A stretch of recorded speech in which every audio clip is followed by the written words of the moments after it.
Hello students, आज हम BSc part 3 में स्टडी करेंगे chemical properties of nucleic acid की। जैसा कि मैंने पहले वाली क्लास में बताया था कि हमारी बॉडी में दो टाइप के न्यूक्लिक एसिड्स होते हैं, डीएनए एंड आरएनए। और हम देखते हैं उनकी केमिकल प्रॉपर्टीज़ के बारे में।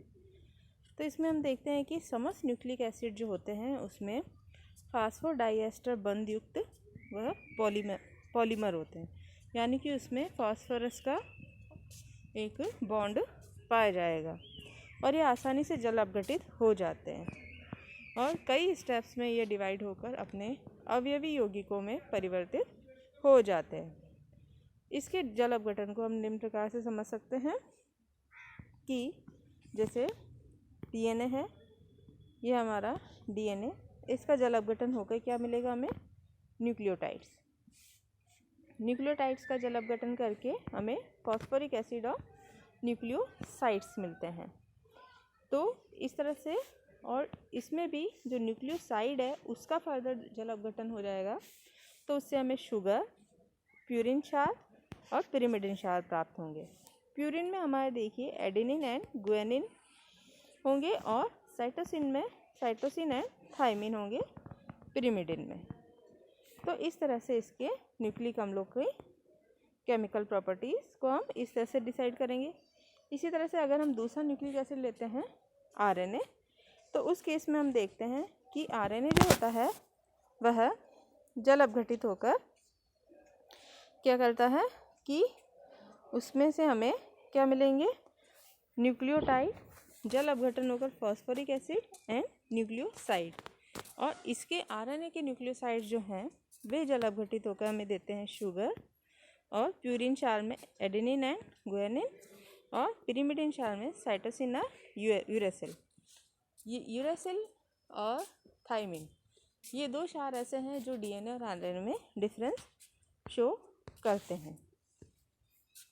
अब हम देखते हैं कि न्यूक्लिक एसिड के biological function of nucleic acid. Nucleic acid के दो महत्वपूर्ण कार्य होते हैं। सबसे पहला रेप्लिकेशन या प्रतिकृतित, और दूसरा है प्रोटीन सिंथेसिस। अब इसमें आज हम सबसे पहले ले रहे हैं रेप्लिकेशन।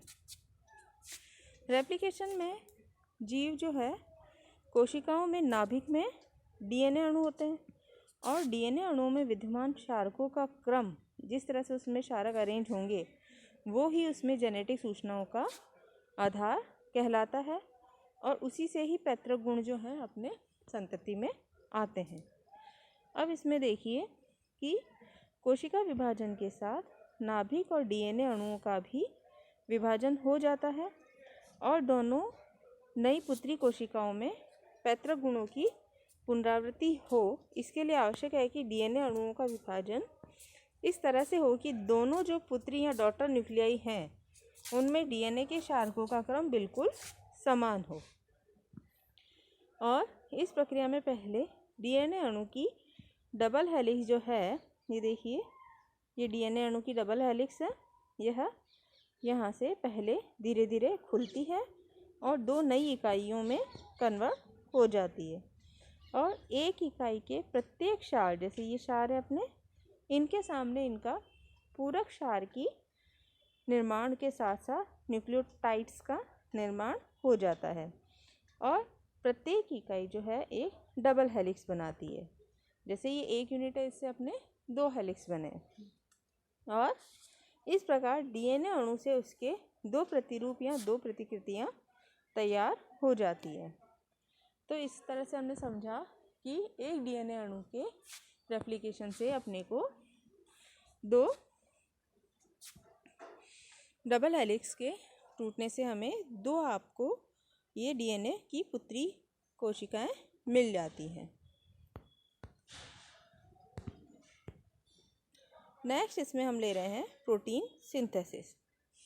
जैव कोशिकाओं में संपन्न होने वाली विभिन्न कार्य जो हैं प्रोटीन के द्वारा ही संपन्न होते हैं और विभिन्न प्रोटीनों का संश्लेषण न्यूक्लिक अम्ल के द्वारा डिसाइड होता है। अब डीएनए अणुओं में क्षार क्रम के रूप में क्या होती है? समस्त जेनेटिक सूचनाएं एकत्र रहती है और उन्हीं के बेस पे अपने प्रोटीन का निर्धारण होता है। अब देखते हैं कि ये प्रोटीन किस तरह से बनते हैं।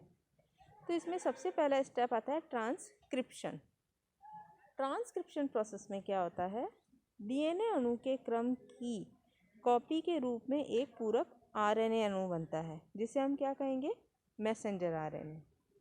यह प्रक्रिया उसी तरह होती है जैसे प्रतिकृतित्व के दौरान डीएनए में के निर्माण में हुई। जैसे अपने रेप्लिकेशन हुआ था अभी जैसे जस्ट पढ़ाई है, तो डीएनए का डबल हेलिक्स खुलकर 2 पुत्री डीएनए का निर्माण करता है। तो इसी तरह से इसमें क्या होगा कि जो आरएनए है, डीएनए के जो सीक्वेंस है उस पर एमआरएनए की एक अणु की लेयर बनती है। और इसमें क्या होगा, बस डीएनए में एडेनिन था तो यहाँ पे आरएनए है, इसलिए उसकी जगह पे क्या आ जाएगा, थाइमिन। और थाइमिन के स्थान पर इसमें डीएनए में थाइमिन था और इसमें आ जाएगा यूरेसिल, जिसको हम निम्न तरह से शो कर सकते हैं। ये देखिए कि साइटोसिन के पूरक गुआनिन, साइटोसिन के गुआनिन, एडेनिन के पूरक थाइमिन, ये तो डीएनए। लेकिन जब इसका पूरक आरएनए बनेगा 3 to 5 में, तो उसका रेप्लिकेट में थाइमिन के पूरक एडेनिन, साइटोसिन के पूरक गुआनिन है ना, और फिर एडेनिन के पूरक इसमें यूरेसिल, ये यहाँ पे।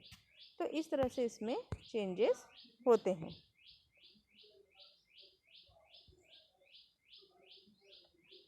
अब है ट्रांसक्रिप्शन के बाद में आती है अपने पास ट्रांसलेशन। ट्रांसलेशन में क्या होता है कि इस प्रकार से जो एमआरएनए बना है, मैसेंजर आरएनए, उसके 2 अन्य न्यूक्लिक एसिड टीआरएनए व आरआरएनए के माध्यम से इसमें प्रोटीन का सिंथेसिस होता है, जिसमें कई प्रकार के एंजाइम जो हैं इसमें हेल्प करते हैं। अब इसमें देखिए, सबसे पहले एमआरएनए अणुओं के न्यूक्लियोटाइड को हम 3-3 के पेयर में पढ़ेंगे, ठीक है। ये देखिए 3-3 के ग्रुप बना रखे हैं, GCA, CCU, ठीक है। और इस प्रकार के प्रत्येक ट्रिपलेट में एक कोडोन कहते हैं। और एमआरएनए अणु जो है टीआरएनए व आरआरएनए कणों के साथ मिलकर क्या करेगा, प्रोटीन के संश्लेषण को नियंत्रित करेगा।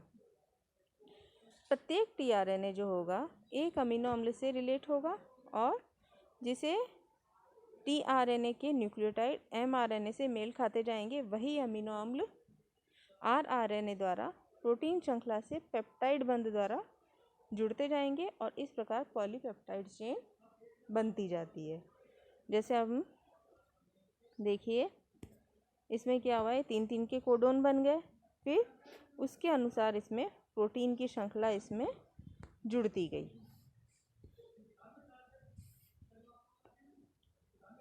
और इस प्रकार इसमें पॉलीपेप्टाइड और प्रोटीन अणु का संश्लेषण हो जाता है।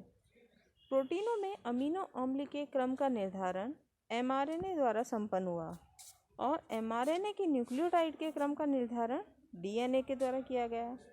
इस प्रकार कुल मिलाकर न्यूक्लिक अम्लों की जो भाषा का स्थानांतरण या ट्रांसक्रिप्शन डीएनए अणु द्वारा राइबोसोमल कणों पर संपन्न होता है। अब इससे हम ये निष्कर्ष निकाल सकते हैं कि किसी विशिष्ट प्रोटीन के संश्लेषण का संकेत डीएनए में ही समाहित होता है। डीएनए के न्यूक्लियोटाइडों के क्रम से ही प्रोटीनों के अमीनो अम्ल के क्रम का निर्धारण होता है, और डीएनए के इस क्रम को हम क्या कहते हैं, जीन। तो जीन ही वह चीज़ है जिसके थ्रू हमारी जेनेटिक सूचनाएं एक पीढ़ी से दूसरी पीढ़ी में मूव करती हैं। और जीव कोशिकाओं में प्रत्येक प्रोटीन का अपना एक विशिष्ट जीन होता है। न्यूक्लियोटाइड जो होते हैं उसका जो ट्रिपलेट व अमीनो अम्लों के बंध को हम जैव उत्पत्ति संकेत या जेनेटिक कोड कहते हैं। देखिए न्यूक्लियोटाइड की ट्रिपलेट व अमीनो अम्ल, इनका जो रिलेशन है इसी को हम जेनेटिक कोड कहते हैं, जिसके थ्रू हमारे आनुवंशिक गुण एक पीढ़ी से दूसरी पीढ़ी में मूव करते हैं। तो इस प्रकार से हमने देखा कि किस तरह से हमने एक प्रोटीन संश्लेषण में क्या ट्रांसक्रिप्शन और ट्रांसलेशन वाले दो पद बहुत ही महत्वपूर्ण भूमिका निभाते हैं, जिसके बेस पे एक प्रोटीन का संश्लेषण होता है और अपने जेनेटिक गुणों का निर्धारण होता है। Thank you.